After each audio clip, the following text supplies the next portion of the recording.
Hi this is நாங்கள் today வந்து பார்த்தீங்கன்னா ஒரு ஹெல்த்தியான ரெசிபி தான் பிரண்டை துவையல் தான் செய்ய போகிறோம். அதுக்கு என்னெல்லாம் தேவைன்னு பார்த்தலாமா? ஸ்ட்ரெயிட்டாக வீடியோக்குள்ளே போயிடலாம். ஃபஸ்ட்டு அதுக்கு ஒரு பாத்திரம் வச்சுட்டு அதில் வந்து பார்த்திங்கன்னா 4 ஸ்பூன் ஆயில் விட்டுண்டு அதில் வந்து பார்த்திங்கன்னா ஒரு 10 பல்லு இல்லை வேணாம் ஒரு 20 பல்லு அளவுக்கு பூண்டு சேர்த்துக்கிறேன். ஒரு எலுமிச்சம் பழம் சைஸுக்கு வந்து பார்த்திங்கன்னா புளி எடுத்துக்கிறேன். அதுக்கப்புறம் ஆல்ரெடி பிரண்டையை வந்து க்ளீன் பண்ணி எடுத்து வச்சுருக்கேன். அதையும் இது கூட சேர்த்துட்டு நல்லா வதக்கி விட்டுடலாம்.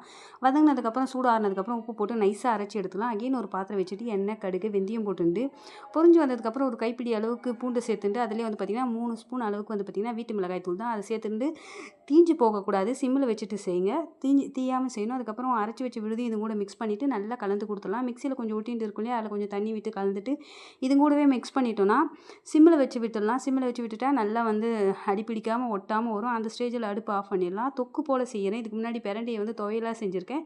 இந்த முறை வந்து பார்த்திங்கன்னா தொக்கு போல் செய்யலாமே, இதுவும் டேஸ்ட்டாக தானே இருக்கும்னு சொல்லிட்டு தொக்கு போல் செய்யணும். ரொம்பவுமே சூப்பராக இருக்கும்.